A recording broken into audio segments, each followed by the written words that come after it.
여러분 안녕하십니까? 행복발전소 동서울실버대학의 김기수 학장입니다. 반갑습니다. 그동안 잘 지내셨죠? 오늘도 우리가 짧은 마음 이야기 하나 들고 이렇게 나왔습니다. 오늘은 제목을 제가 좀 뭐라 그럴까요? 좀 딱딱하지만 좀 실질적인 내용을 가지고 붙였습니다. 보이스피싱 완벽 퇴치법. 관심이 좀 가십니까? 예, 완벽하다고요? 네, 완벽합니다.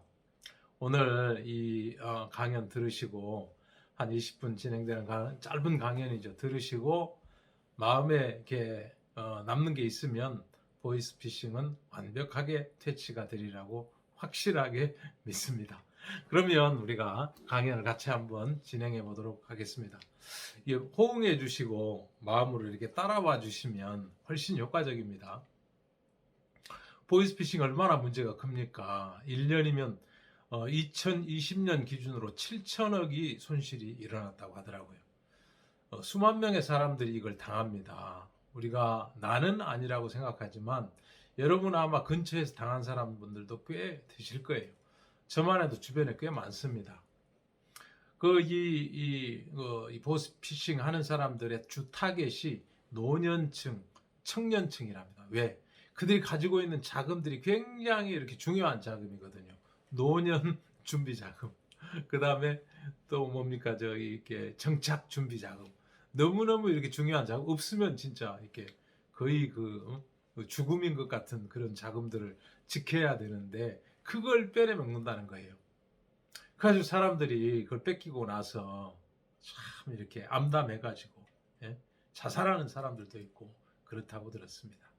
우리가 그 사회의 악이죠. 또 엄청난 사건들인데 또 7천억이라는 돈이 작지가 않습니다. 아마 2022년 들어서는 더 수법이 고도화되고 또 진흥화되고 또 다양하게 이렇게 접근을 해서 더 많은 돈들이 흘러나갈 수도 있습니다. 그러면 나라고 거기서 예외가 될 수가 없겠다. 이 강연은 반드시 필요한 것이기라. 완벽 퇴치법이라고 했는데 잘 들어야 되겠다. 여러분 그 마음으로 함께 진행해 보시면 좋겠습니다. 이들이 접근할 때 얼마나 부드럽습니까? 목소리가 부드럽고 또 방법이 너무 찬란하고 또 이렇게 내가 소중히 여기는 것들을 위하고 지켜주고 보호한다는 내용으로 접근을 하니까 혼이 다 이렇게 뺏겨버린다고 하더라고요. 그런 부분에 대해서 우리가 어떻게 이런 묘하고 진짜 이렇게 겁나는 이 보이스피싱을 완벽하게 퇴치할 수 있는지 생각을 같이 해보겠다는 것입니다. 먼저 작은 소설 있잖아요. 단편 소설 하나를 우리가 생각을 해보겠습니다. 모파상이 쓴 그 노끈 한오락이라는 굉장히 짧은 소설이에요. 이 소설 내용이 그렇게 길지가 않습니다. 한 영감님이 구두쇠 영감님이에요. 가지고 뭐든지 아껴 쓰고 뭐 한번 들어가면 나올 줄을 몰라요. 집안에 가면 오만 잡동사니가 다 쌓여 있어요. 그래 사람들이 영감님에 대해서 좋지 않게 생각을 하는 거죠. 노인분이 망령이드나 저런 것까지 아끼고 그래. 좀 치사하다. 그런 마음들을 가지고 있는 거예요. 말을 잘 안 쓸 거예요. 노인들 그 영감님 오면 슬슬 피한단 말입니다. 근데 어느 날 영감님 길을 가다가 노끈 한오라기, 지금 그 PPT 화면 보이시죠? 노끈 한오라기를 보셨어요. 야, 이거 굉장히 이거 튼튼해 보이는 노끈이네. 이거 이제 기니 쓰일 때가 있을 거야 하고 그걸 집어서 주머니에, 오른쪽 주머니에 넣었단 말입니다. 이것이 이제 발단이 된 거예요. 마침 근처에 그 시간에 지갑을 잃어버린 분이 있었고, 오시거른 영감님이, 그 구두쇠 영감님이 뭘 집어서 주머니에 넣는 걸 본 사람이 있었단 말이에요.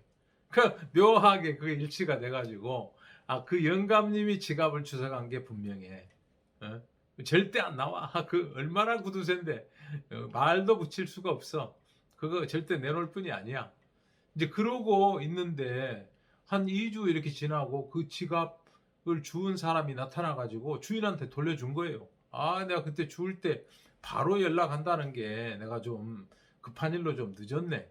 미안해. 여기 자네 지갑 있네 하고 돌려준 거예요. 아이고. 그러니까 이제 노인은 정말 이제 살 길이 난 거죠. 내가 그동안 그렇게 의심을 받고 그랬는데 내가 좀 구두쇠긴 하지. 집안에 진짜 노끈 한 오랄까지 모아둘 정도면 구두쇠인데 내가 거짓말은 안 해. 난 정직해. 이걸 좀 보이고 싶어가지고 이제 사람마다 찾아다니면서 그 지갑 찾았어요. 나는 그때 이 노끈 주운 게 맞잖아요. 난 거짓말 안 해요. 그 이야기를 하러 가는데 누구도 귀담아 들어주는 사람이 없는 거죠. 환장하겠는 거예요. 자기는 너무 이렇게 그 지갑 안 주었고 거짓말 안 했고 진짜 착한 사람인데 이걸 이제 사람들이 안 믿어주니까 너무 우라가 생겨가지고 시름시름 앓다가 그 노끈 한 오락이 주순 이후로 시름시름 앓다가 예, 죽었다는 그런 이야기거든요. 슬픈 그 결말입니다. 그 영감님이 자기 속에 나는 착해, 나는 좀 이렇게 구두쇠일지는 몰라도 그게 뭐가 나빠, 난 정직해, 이걸 딱 지키고 사람들한테 인식을 시켜주고 싶어가지고 우라병이 생기고 죽더라는 것입니다.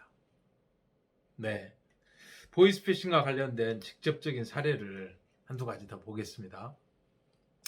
한 아주머니가 강원도 산골에 살다가 온 식구를 데리고 그 가산을 정리해가지고 서울에 조그만 식당을 하나 차렸어요. 변두리에. 그 식당을 차려가지고 4명이 이렇게 일을 해요. 아들, 딸, 남편, 아주머니 이렇게 해가지고. 그래가지고 온 마음으로 일을 하고 밥을 또 정갈스럽게 하니까 사람들이 좀 옵니다. 그 식당이 많지가 않아서 그렇지. 그래도 4사람 겨우 이제 풀칠을 하고 이렇게 사시는가 봐요. 저도 거기 가서 가끔 식사를 하고 인사도 나누고 그러거든요. 근데 어느 날인가 그 근처에 공사장이 하나 조그마한 게 생겼어요. 그래서 거기서 일하는 아주 참하게 생긴 청년 하나가 밥을 먹기 시작했단 말이에요. 한 일주일 먹고 예상을 갖고 일주일 먹고 예상을 갖고 이제 서로 이제 말도 트고 그러면서 이 아주머니가 너무 좋은 거예요. 이 총각이. 야, 총각 참 성실하게 생겼네. 참하네. 아이고 참 착하다. 외상 딱딱 갚아주고. 그러니까 얼마나 밥값 떼먹는 사람 많거든요. 그래가지고 어느 날인가는 이 사람이 너무 이렇게 힘이 없이 한쪽에 앉아가지고 얼굴이 똥색이 돼가지고 있는 거죠. 아, 왜 그래 청년 무슨 일이야 나한테 말 좀 해봐. 청년이 이제 일실직고를 하는 거예요. 제가 근처 그 공사장에서 알루미늄 샤시 일을 합니다. 근데 공사 끝나가고 막바지 자재 좀 사서 1,000만 원치만 사서 마감을 해주면 제가 그 공사 잔금 3천만 원을 이렇게 받을 수가 있는데 그 1,000만 원이 없어가지고 공사 마감을 못 하고 있습니다. 참 죽을 지경입니다. 어디 돈 빌릴 데는 없고 그 3천만 원 거의 이렇게 이익이 다 나는 돈인데 1,000만 원이 없어서 그걸 못 받아내고 있다고. 내가 진짜 누가 1,000만 원 빌려주면 이자 내가 500이라도 쳐주어서 한 달 뒤에 1,500 갚을 마음이 있는데 아이고 이거 진짜 이렇게 쉽지가 않다고 그러고 있는 거예요. 아주머니가 그 이야기를 듣자마자 아이고 청년 걱정하지 마. 내가 한번 좀 알아볼게. 그 누구한테도 묻지 않고 자기가 은행에서 그걸 빌려가지고 준 거예요. 그것도 옆집에 있는 그 칼국수집 사장님이 담보 서가지고 1,000만 원을 빌려가지고 그 다음날 이렇게 청년한테 주었어요. 근데 그 청년이 그걸 받아든 이후부터 얼굴이 안 보이는 거예요. 아니 자재 사러 갔겠지. 언제 지금 공사 마감하느라고 바쁠 거야. 1주, 2주, 한 달 지났는데 소식이 없어가지고 가보니까 그 사람 진직 그만뒀어요. 월급 타더니 뭐 그냥 사라지대요. 그러는 거예요. 억장이 무너질 일이죠. 가지고 온 식구가 식당을 아주 문 닫고 그 사기꾼을 이제 찾으러 다닌 거예요. 한 3개월 만에 찾았어요. 어디 인천 한 구석에서 찾았는데 알거진 거죠. 예? 돈 하나도 없고 예? 또 어디 공사판에 그렇게 일하고 자빠지는 거예요. 얼마나 이렇게 한심한 일입니까? 그 감옥에 집어넣지도 못하고 젊은 청년 앞길 막는다고 집어넣지도 못하고 벌어서 갚으라고 그러고 왔다고 그러는데 너무너무 시무룩해 있더라고.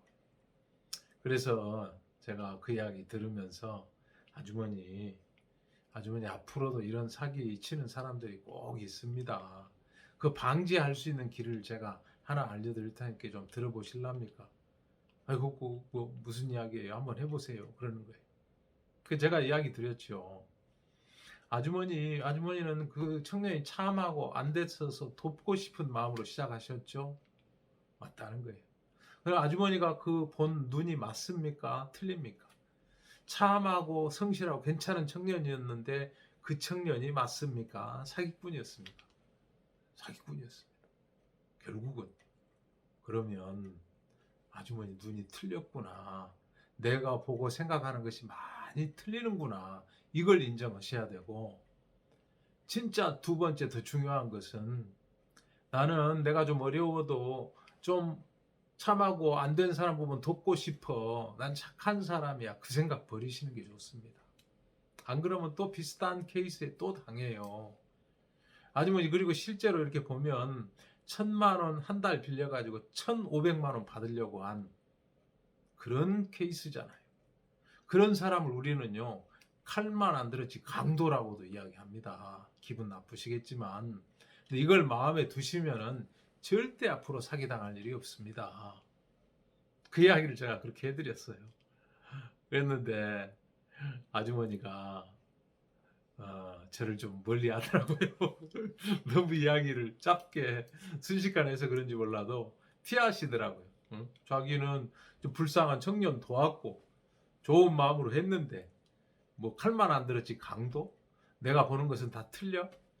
그런 이야기 하니까 못 받아들이는 거죠. 그걸 인정하면 얼마든지 공경에서 벗어날 수가 있고 좋은 것들을 만날 수가 있는데 그 인정이 안 되는 거예요. 오늘 강연 들으시면서 그런 부분에 우리가 마음을 한번 내려놓고 인정하는 내가 되면 이 보이스피싱 막을 수가 있다는 거예요. 비슷한 케이스잖아요. 저희 장모님도 그런 케이스 중에 하나입니다. 장모님이 제가 이렇게 따님 데리고 이렇게 소개하는 분하고 이렇게 해서 만났을 때 인상이 너무 좋으신 거예요. 곱게 늙으셨더라고요. 깔끔하시고 영모 단정하시고, 아이고 어머니가 저렇게 늙으셨으면 딸도 저렇게 늙을 수 있겠지. 그러면 참 좋겠다 하고 제가 마음 열고 우리 저 색시를 맞아드렸거든요. 예. 그런 장모님이란 말이에요. 근데 장모님이 한 8순 되셔가지고도 정정하시고, 예? 뭐 이렇게 뭐 많이 운동하거나 뭐 그러시진 않는데 정정하신 거예요. 그리고 늘 하시는 말이 내가 나이는 좀 먹었어도 정신은 말짱해. 그 아주 입에 붙이고 사셔요. 정신 말짱하다는 거예요. 걱정하지 마. 어? 내가 혼자 잘할 수 있어. 그러셨단 말이에요. 근데 8순 넘어가지고 한 1년이나 2년 지났던가? 한 2년 지났을 거예요. 전화가 왔는데, 딸들한테 전화가 왔는데 펑펑 우시면서 자기가 보이스피싱 당했다고 그러는 거예요. 세상에. 빳빳하게 새돈 1,500만 원을 찾아가지고 낯선 그 청년한테, 그것도 아무도 사람 없는 골목에서 만나가지고 줬다는 거죠. 아니, 왜 그러셨습니까? 물어보니까 이 청년이 요즘 은행은 믿을 게 못 된다. 워낙 그 뭐 해킹인지 머시갱인지 하는 사람들이 많아가지고 구자 틀린 구조가, 그 구자가 수도 없이 많다. 요즘 은행 못 믿어요. 제가 잘 지켜드릴게요. 이 소리에 그냥 넘어가가지고 청년 만나서 1,500만 원 현금으로 찾아가지고 준 거지요. 네. 그 밥집 아주머니나 우리 장모님이나 나를 믿는 구석이 있단 말이에요. 내가 나이는 들었어도 정신 하나는 말짱해. 예? 난 안 속아, 엔간에서는. 이런 마음이 있을 때 누구한테 묻질 않는다는 거예요. 예? 누구한테 딸도 있고 사위도 있고 그런데 이런 전화가 왔어 그러면 금방 막지요. 좀 수상한데요. 예? 은행보다 안전한 데가 어디 있어요? 한번 확인해 봅시다. 이러면 된 간단한 일을 나는 말짱해 하는 거, 거기에 이제 속은 거죠. 그 밥집 아줌마 나는 착해, 나는 어려운 사람 보면 못 참아, 도와, 그런 마음 때문에 속아 넘어간다는 거예요.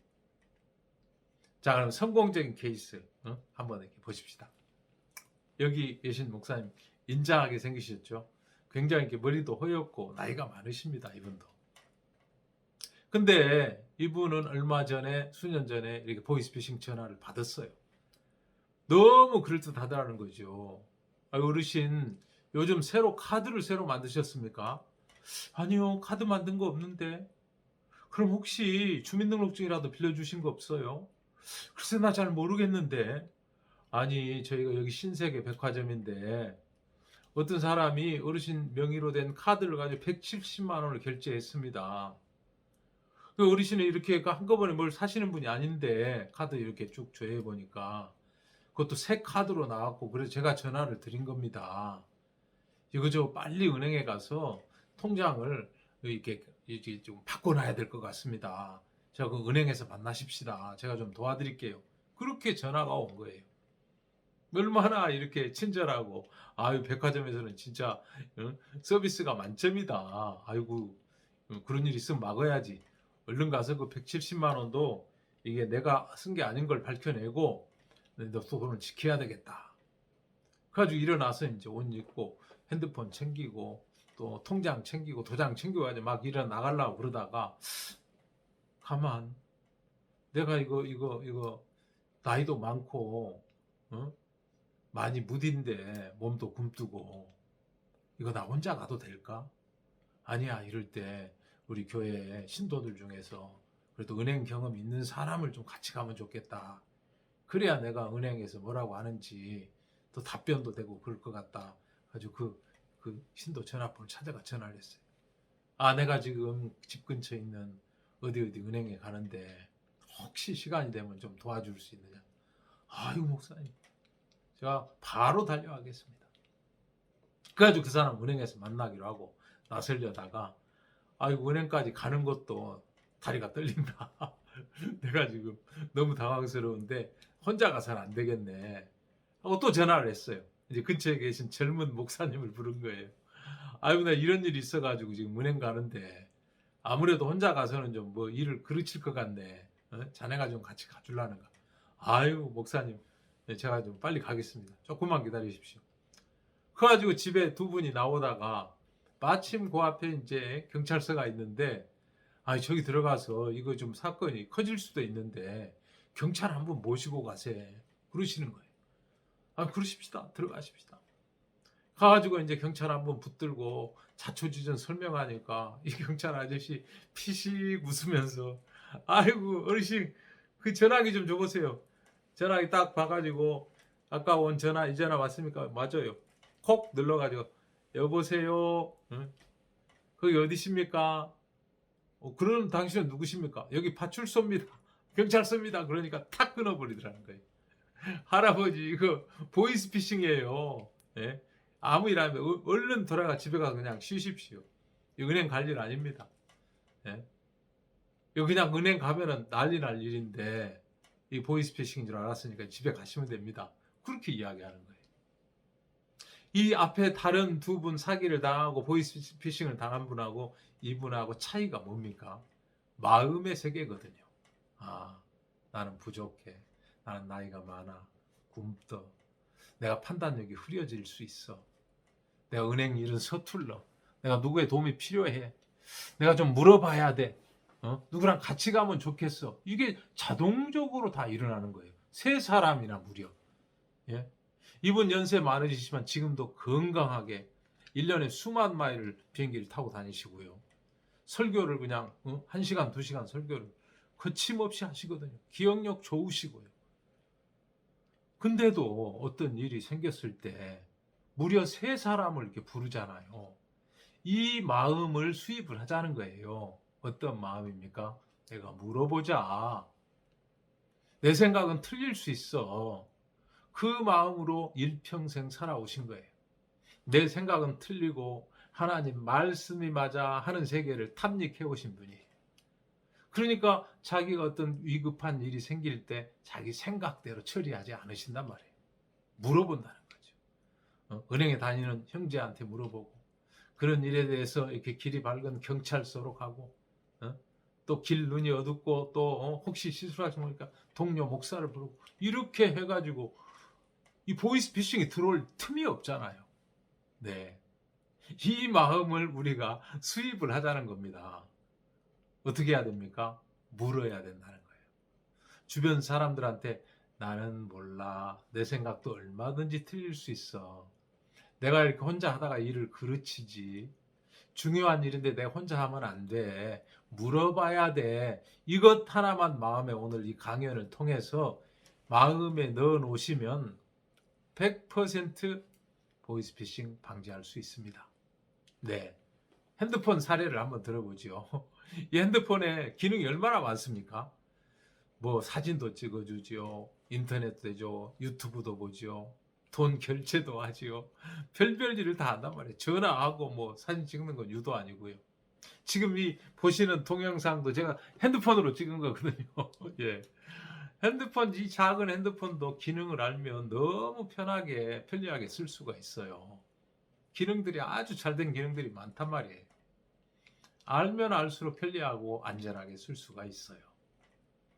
우리 마음을 이 핸드폰이라고 한번 생각해 봅시다. 여기다가 다른 거 말고 묻는다. 나는 누구한테 물어야 돼. 내 주변에 조금 이 부분에 아는 사람, 그런 사람들한테 물어야 돼. 하물며 손자한테라도 내가 물어야 돼. 요즘 이게 팡팡 돌아가고 시대가 이렇게 변하는데 전화 내가 이렇게 받고 잘 모르겠으면 무조건 물어야 된다. 손자한테만 물어도 보이스피싱 방지가 됩니다. 한 사람한테만 옆에 물을 마음이 일어나면요, 이게 막을 수가 있거든요. 그 보이스피싱을 하는 그 사기꾼들이 그 전화를 못 받고도록 막 말을 잇고 절대 못 끊게 이렇게 말을 이어간답니다. 그러나 이걸 쭉 들으시면서 이 오늘 들은 강연을 생각하는 거, 물어야 돼. 예? 내가 한번 물어야 돼. 이 사람이 어떤 사람인지 나는 잘 몰라. 처음 듣는 사람이야. 그런 마음을 딱 장착을 하면 모든 게 끝나는 거예요. 한 번만 물어봐도 3번까지 안 가도 됩니다. 한 사람만 거쳐서 물어도 그런 불행한 사태를 막을 수가 있다는 거예요. 우리 마음에 누구한테 물으면 마음이 겸손해집니다. 손자한테도 묻는 할아버지면 굉장히 겸손하신 할아버지예요. 존경받습니다. 또 사람들하고 자유롭게 소통할 수가 있습니다. 내 고집을 내려놓거든요. 묻는 분들은. 그렇죠? 소통도 자유롭고 마음이 겸손하고 누구 이야기를 끝까지 들을 마음의 준비가 된 그런 어르신이 되면 얼마나 환영을 받겠습니까? 존경도 받고 보이스피싱도 방지하고 또 마지막에 제일 좋은 거는 또 뭐예요? 갈 길을 알 수가 있다는 거예요. 마지막에 우리가 다 이렇게 육체의 수명이 닿으면 돌아가신다고 그러지 않습니까? 돌아갈 길에 대해서 물어볼 마음이 생길 거라는 거예요. 나머지 생을 그렇게 묻는 습관을 가지고 살면 다들 이렇게 돌아가신다고 하는데 나도 돌아갈 때가 된 것 같아. 내가 어디서 왔지? 내가 어디로 가지? 이런 걸 잘 아는 사람은 누구지? 그걸 이렇게 물을 마음이 자동적으로 일어난다는 거예요. 이게 보이스피싱 공부를 통해서 내 인생의 마지막 길까지 준비할 수 있는 마음의 준비 자세가 끝이 난다는 거예요. 뭘 하면? 나는 잘 몰라. 내 생각은 얼마든지 틀릴 수 있어. 내가 누구에게 물어야 돼. 내 주변에 전문가가 있고 새로운 학문을 배운 어린 손자도 있고 다 물으면 나한테 가르쳐 줄 거야. 난 모르는 게 많아. 내 판단력은 흐려질 수 있어. 이렇게 생각하시면 묻는 기능이 살아나고 인생이 굉장히 편안하고 또 누구를 사귀어도 정말 이렇게 마음으로 사귈 수 있는 그런 위치가 된다는 것입니다. 오늘 마인드 강연은 여기서 마칩니다. 여러분, 이 강연 두 사람, 밥집 아줌마, 우리 장모님, 그리고 늙은 목사님, 나이 드신 목사님, 이 3분만 기억하고 묻는 기능을 좀 오늘 심으신다면 여러분 보이스피싱 100% 방지하고 마지막 가는 길에도 가는 길을 환히 알 수 있는 놀라운 분이 되시리라고 믿습니다. 감사합니다. 다음에 또 뵙겠습니다. 안녕히 계십시오.